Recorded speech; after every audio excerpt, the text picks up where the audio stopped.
My starter has finally gone bad on my van. I should have been changed it. We was in this moving process. But let me show you guys what it's doing right now. And I've gotten away with about 6 or 7 months of it dragging. But it always started. So let me show you guys what it's doing.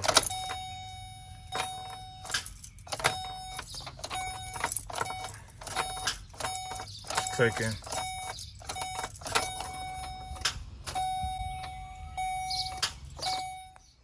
Guys, here's the new starter. I bought it about 6 or 7 months ago. I was prepared. I'll put the link in the description box where you too can get a cheap, efficient starter from. Okay guys, here are the tools you'll need for this job. Ratchet, torque wrench, medium extension, 13mm 6-point. I'm using my impact with the 13mm on it to just shoot those starter bolts down. Flathead screwdriver as well, just in case you need to remove the electrical connector. Remove the hot away from the battery. Make sure you got a wedge so it don't go back in place and touch the positive side of the battery terminal. Okay guys, the starter is on the passenger side, so I jacked up the passenger side. I left tension on the jack just for extra safety. Heavy duty jack stand sitting in place, but I'll always leave the jack if it's not in my way with tension on it, just for safety matters. This is very important. Like, I don't never get in the car without a jack stand ever. Hey guys, here's the starter. Transmission lines shouldn't be in our way. Should be the jack. Remove it, pull it out through this way on this side of the lines. 13mm bolts. Once we get it down, we'll unplug it. Well, we might not need the flathead. Sometimes those electrical outlets be stubborn. That's why I got the flathead screwdriver. But most times you can pull them off with your hand. The electrical connection on the back of it is a 13mm as well. Guys, you can see I got leakage over here, but it's actually from the transmission. This transmission, look at on the ground. The pan has a hairline crack up in here somewhere, and I'm gonna change it. So be on the lookout for that video as well.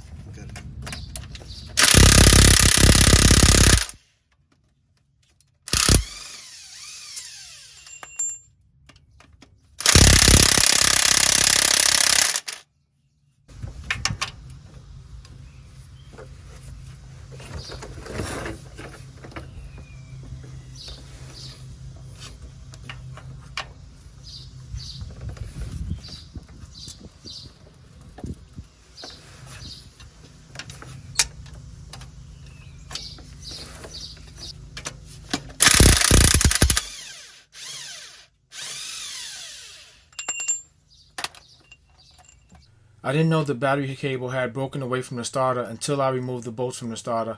I was baffled at how the starter still tried to make a click noise when I turned the key forward. I don't know how it did it, but this confirmed my problem when I was driving the van of how everything was grounding out and it was trying to cut off while I was driving it. The cable broke. Wow. The cable broke, guys.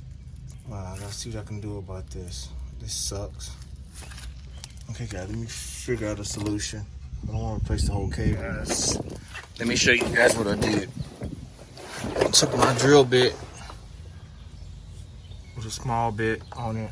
The size is worn off, so I'm not sure the size of it, but I used this. I didn't want to get a big bit. I could have used a step bit when I opened it up with a smaller bit, but I pushed the line up against here and started the hole.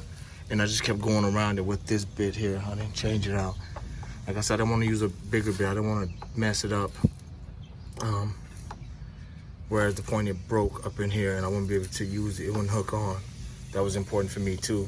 So, clamped it off and I made the hole with this bit and I just kept going around and around. It took me about 10 minutes to do. Just kept going around in a circle until I thought it was big enough to fit on the screw that's on the starter. So hopefully this should work. Hopefully I got enough length between here and the starter. I made it.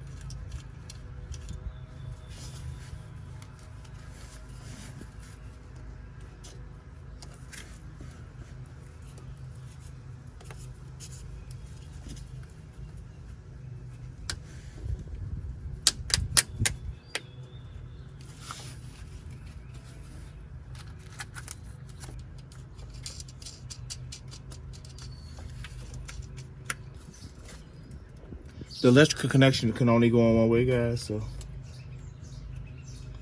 Okay, messed that up.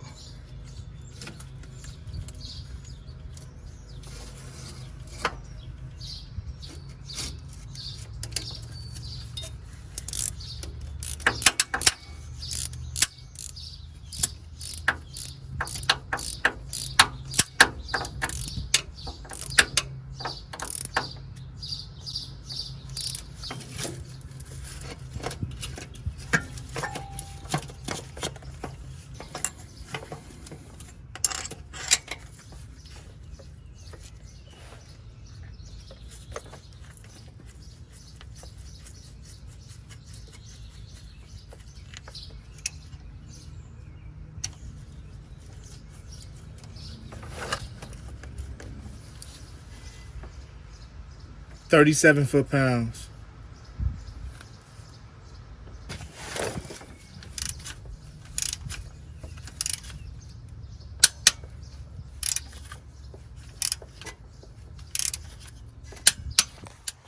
Okay, guys, let's connect the battery and see what we got. Remember, 8mm. Okay, guys, let's see what we got.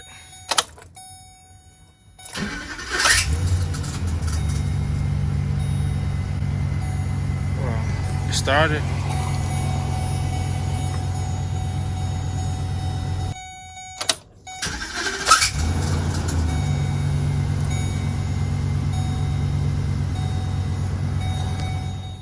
Guys, I took the new starter back down to make sure it was okay.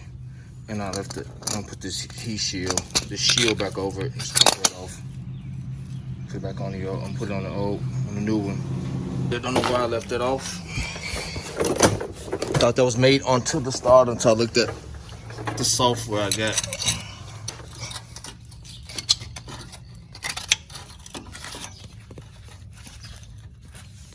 This goes on like so. Okay, guys, I have to jack it up because I want to make sure the starters were the exact same, but since it was making that funny noise, what I found out that the starter mounted up on an angle, and you want to make sure. I'll show you guys.